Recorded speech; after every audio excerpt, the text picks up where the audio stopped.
ஓம் சாந்தி 18/6/2026. இன்றைய வானியில் ஸ்லோகனை பற்றிய சிந்தனை. கர்மயோகி என்பவர் கர்மம் எனும் கற்பக மரத்தில் அமர்ந்து கர்மம் செய்தாலும் பற்றற்று இருப்பவர் ஆவார். கர்மயோகி என்றாலே கர்மம், அதாவது எந்த ஒரு செயலை செய்த போதிலும் தந்தையின் நினைவிலிருந்து காரியங்களை செய்பவர்கள். குடும்பத்தில் இருந்து கொண்டே தனக்கான கடமைகளை செய்து கொண்டே தாமரை மலரை போன்று விடுபட்டும் அன்பாகவும் இருந்து காரியங்களை செய்பவர்கள். இதில்தான் நாம் சந்நியாசி தர்மத்திலிருந்து தனிப்பட்டு காணப்படுகிறோம். அவர்கள் குடும்பத்தில் இருந்து கொண்டு பற்றற்ற தூய்மையான வாழ்க்கை வாழ முடியாது என்று தனது குடும்பத்தை தனக்கான கடமைகளை விட்டு காட்டிற்கு சென்றார்கள். குடும்பத்தில் இருந்து கொண்டு தூய்மையான வாழ்க்கை வாழ்வது சாத்தியமில்லை என்று குடும்பத்தை சந்நியாசம் செய்தார்கள். ஆனால் இங்கு பாபாவோ நமக்கு, நீங்கள் குடும்பத்தில் இருந்து கொண்டே தனக்கான காரியங்களை செய்து கொண்டே என்னுடைய நினைவில் தூய்மையான வாழ்க்கை வாழுங்கள். ஏனென்றால் நான் வந்திருப்பதே தூய்மையான கிரகஸ்த தர்மத்தை உருவாக்குவதற்கு தான் வந்திருக்கிறேன். நான் உருவாக்கும் சத்தியுகத்தில் உங்களது குடும்ப வாழ்க்கை கிரகஸ்த ஆசிரமமாக இருந்தது. காரணம், நீங்கள் ஆத்ம உணர்வுடையவர்களாக இருந்தீர்கள். ஆதலால் அங்கு விகாரங்கள் இல்லை, அதனால் அங்கு துக்கம் இல்லை. துக்கத்திற்கான முக்கிய காரணமே விகாரங்கள் தான்.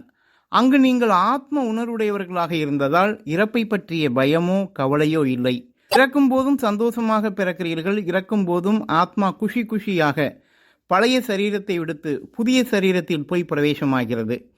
அடுத்து அங்கு ஆத்ம உணர்வில் நீங்கள் இருந்ததால் அங்கு உங்களுக்கு தேக சம்பந்தங்களில் பந்தனம் இல்லை. ஆதலால் அங்கு அனைத்து சம்பந்தங்களிலும் சுகமே கிடைக்கிறது. ஆனால் எப்போது துவாபர யுகத்தில் தன்னை ஆத்மா என்று மறந்து தேக உணர்வுக்கு வசமாகிறீர்களோ அப்போதுதான் தேக சம்பந்தங்களில் பந்தனம் உருவாக ஆரம்பிக்கிறது. அப்போதுதான் துக்கமும் ஆரம்பமாகிறது. தேக சம்பந்தங்களில் அன்போடு இருப்பது வேறு, பற்றோடு இருப்பது வேறு. எப்போது தேக சம்பந்தத்தில் உண்மையான அன்பு இருக்குமோ அங்கு தனது அன்பானவர்களுக்காக நாம் எதையும் தியாகம் செய்பவர்களாக இருப்போம். அதே ஒருவர் மீது நமக்கு பற்று ஏற்படுகிறது என்றால் அவரிடமிருந்து நமக்கு என்ன கிடைக்கும் என்ற எதிர்பார்ப்பு தான் அதிகமாக இருக்கும். பற்று சுயநல பாவனையை உருவாக்குகிறது, அன்பு தியாக உணர்வை வெளிப்படுத்துகிறது. இந்த இரண்டுமே இப்போது இந்த தேக உணர்வின் உலகத்திலே இருப்பதை நாம் பார்க்கலாம். ஆனால் சத்யுகம் ஆத்ம உணர்வில் இருப்பவர்களின் உலகம். அங்கு தேக சம்பந்தங்களில் உண்மையான ஆத்மார்த்தமான அன்புதான் இருக்கும். அங்கு தேக பந்தனம் கிடையாது. ஆதலால் தான் சத்தியுகம், திரேதாயுகம், ஜீவன் முக்த உலகம் என்று கூறப்படுகிறது. இப்போது பாபா வந்திருப்பதும் நமக்கு 21 ஜென்மத்திற்கான ஜீவன் முக்த ஆஸ்தி கொடுப்பதற்காக தான் வந்திருக்கிறார். சங்கம யுகம் என்பது ஜீவன் முக்த நிலையின் அனுபவத்தை செய்வதற்கான நேரமாகும். ஜீவன் முக்தி என்றாலே நாம் சரீரத்தில் இருந்த போதிலும் சரீர உணர்விலிருந்து விடுபட்டு ஆத்ம உணர்வில் இருப்பது. அதற்காக தான் பாபா நம்மை இப்போது ஆத்ம அபிமானி ஆகுவதற்கான படிப்பை நமக்கு படிப்பிக்கிறார். மேலும் நம்மை சர்வ குணங்கள் சக்திகளில் நிறைந்தவர்கள் ஆக்குவதற்காக ஆத்ம உணர்விலிருந்து அவரை நினைவு செய்வதற்கான ராஜயோகத்தையும் கற்பிக்கிறார். தன்னை ஆத்மா என்று உணர்ந்து தந்தையை நாம் நினைவு செய்வதன் மூலமாகவே ஆத்மாவில் உள்ள துரு நீங்கி பாவங்கள் அழிந்து ஆத்மா சதோ பிரதானம் ஆகிறது. 63 ஜென்மங்கள் நாம் தேக உணர்வில் இருந்ததால் ஆத்மாவில் விகாரங்கள் என்ற துரு ஏறி கருப்பாகிவிட்டது. இப்போது நாம் தூய்மையாக வேண்டும்.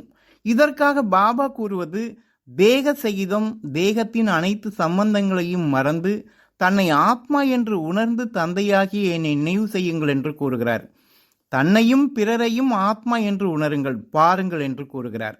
63 ஜென்மங்கள் தேகதாரிகள் மீது பற்று வைத்ததால் நாம் அழ வேண்டியதாக ஆகிவிட்டது. இப்போது ஆத்மா என்று புரிந்து ஆத்மார்த்தமான அன்புடையவர்களாகவும் ஆத்ம உணர்வின் மூலமாகவே பற்றற்றவர்கள் நாம் ஆக முடியும்.